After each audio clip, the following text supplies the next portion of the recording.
Welcome to Anveshi TV. నేను మీ Deepika. Praise the lord. ఈ రోజు మన స్టూడియోకి పాస్టర్ స్వర్ణ గారు వచ్చారు. దేవుడి నామం బట్టి వారికి ఎన్నో మేలులు జరిగాయని చెప్తున్నారు. వారికి వారి కుటుంబానికి దేవుడు చాలా మేలు చేశారని చెప్తున్నారు. వారి సాక్ష్యం మనం వారి మాటల్లోనే అడిగి తెలుసుకుందాం. ప్రైజ్ ద లార్డ్ అండి. ప్రైజ్ ద లార్డ్ అండి. నా పేరు స్వర్ణ. మరి అన్వేషి టీవీ క్రిస్టియన్ ఛానల్కు నన్ను ఆహ్వానించినందుకు మరి మీకు వందనాలు చెల్లించుకుంటున్నాను.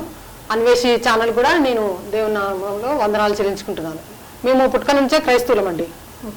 మరి మా హస్బెండ్కి బాగుండేది కాదు. మా మ్యారేజ్ అయినప్పుడు చాలా ప్రాబ్లమ్స్ వచ్చాయి.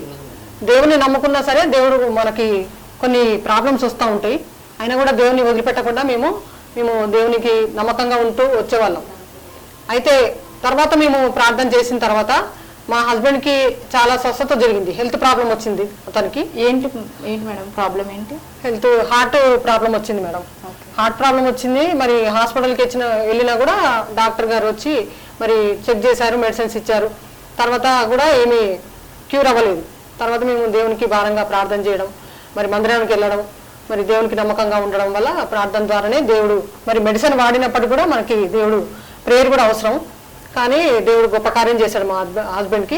తర్వాత మా పిల్లల విషయంలో కూడా హెల్త్ ప్రాబ్లమ్స్ వచ్చాయి. చాలా అంటే బాగా చదువుతారు పిల్లలు ఇద్దరు. మా ఇద్దరు అబ్బాయిలు మేడం. ఒక అబ్బాయి పెద్ద బాబు PhD, చిన్న అబ్బాయి బీటెక్. వాళ్ళు స్టడీస్లో ఉన్నప్పుడు కూడా ప్రాబ్లమ్స్ వచ్చాయి. దేవునికి నమ్మకంగా మేము ఎప్పటికీ చర్చికి వెళ్తూ ఉంటాం కంటిన్యూగా. ఆ ప్రాబ్లమ్స్ హెల్త్ ప్రాబ్లం వచ్చినా కూడా మరి మెడిసిన్ తీసుకుంటూ ఉండేవాళ్ళం. మా హాస్పిటల్కి వెళ్ళి మెడిసిన్ వాడుకుంటూ కూడా మేము ప్రేయర్ భారంగా చేసేవాళ్ళము. మందిరానికి తప్పకుండా వెళ్ళేవాళ్ళం. తర్వాత నాకు మా మ్యారేజ్ అయినప్పటి నుంచి నాకు కూడా చాలా హెల్త్ ప్రాబ్లమ్స్ వచ్చాయి. అంటే చాలా మంది అంటారు కదా హాస్పిటల్కి వెళ్తే తగ్గుతుంది, ఎందుకు చర్చికి అవి తీసుకెళ్ళడం అని అంటారు కదా, దాని గురించి మీ అభిప్రాయం? చర్చికి వెళ్తే తగ్గుతాయి అనేది మనకి నమ్మకం ఉండాలి మేడం. ఫస్ట్ మనకి దేవుని మీద నీ నమ్మకమే నిన్ను స్వస్థపరచును అని దేవుని వాక్యంలో ఉంది. మన విశ్వాసమే మనకు స్వస్థత. మనము నమ్మినప్పుడు ఏది కూడా స్వస్థత జరుగుతుంది. మనం నమ్మకుండా వేరే వాళ్ళకి ఏదో జరిగిందిలే మీకు జరుగుతుందా అనేసి ఆ నమ్మకంతో టూ సైడ్స్ ఉండకూడదు. మెడిసిన్ కూడా దేవుడు ఇచ్చిందే, మనము మెడిసిన్ కూడా వాడాలి. మెడిసిన్ డాక్టర్ చెప్పింది నమ్మాలా, దేవుని కూడా మనం ప్రార్థన చేయాలి. రెండు తీసుకోవాలి. అంతేగాని మనము మెడిసిన్ మీద ఆధారపడి మాకు ఇలా జరిగింది అనేసి అనకూడదు. అటు మనము మెడిసిన్ దేవుడు ఇచ్చింది, డాక్టర్ ద్వారా తీసుకున్న మెడిసిన్ కూడా తీసుకోవాలి. మనము దేవుని కూడా భారంగా ప్రార్థన చేయాలి. మీకు ఎవరైనా చెప్పారా దేవుడు నమ్ముకుంటే ఎలా మీకు మేలు జరుగుతుందని, లేకపోతే మీకు ఓన్గా ఇంట్లో మీరు అనుకున్నారా? మేడం మాకు అనుభవపూర్వకంగా వచ్చింది. అంటే మేము స్వతహాగా అనుభవించబట్టి ఆ అనుభవపూర్వకంగా మాకు వచ్చిందనమాట. వేరే వాళ్ళని చూసినప్పుడు కూడా మనకి ఏం అర్థం కాదు. అవునా ఇలానా అలానంటే మనకి సొంతంగా జరిగినప్పుడు మాత్రమే మనకి అర్థమవుతుంది. అది మన వరకు వస్తుంది, తెలుస్తుంది. అలాంటి బాధలు నేను చాలా పడ్డాను మేడం.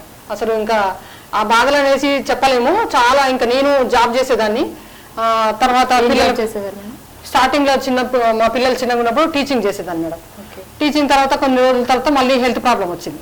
హెల్త్ ప్రాబ్లం వచ్చినాక ఇంకా మానేశాను. మళ్ళీ తర్వాత కొన్ని రోజులు గ్యాప్ వచ్చి మళ్ళీ నాకు కొంచెం హీల్ అయిన తర్వాత మళ్ళీ వెళ్ళేదాన్ని.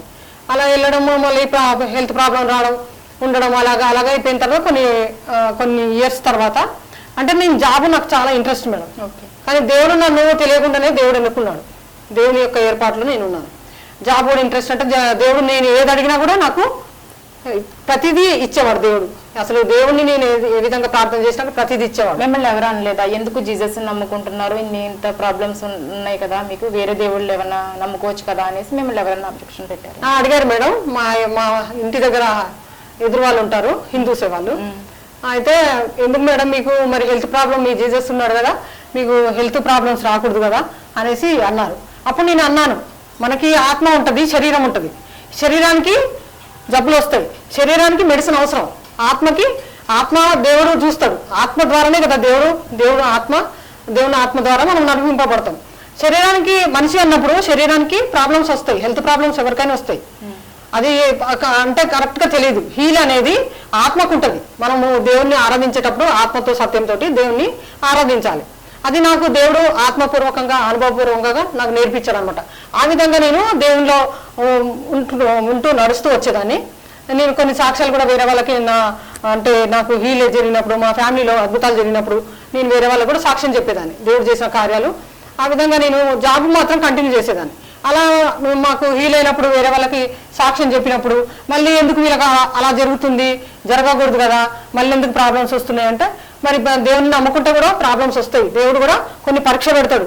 మరి ఈమె నాకు నమ్మకంగా ఉంటుందా లేదా, మరి ఈ బిడ్డని స్వస్థపరిచిన ఎవరికన్నా సాక్ష్యం చెప్తుందా లేదా. సాక్ష్యం చెప్తే దేవుడు మనల్ని వాడుకుంటాడు. మనం సాక్ష్యం చెప్పకుండా దేవుడు బాగా చేసిలే అనేసి మనం వదిలేసి మనంతటా మనం ఉంటే అది దేవునికి కూడా ఇష్టం ఉండదు. అలాంటి పరీక్షలు కూడా దేవుడు పెడతాడు. అది అనుభవపూర్వకంగా వచ్చిందనమాట. తర్వాత నన్ను దేవుని సేవలో వాడుకుంటున్నాడు.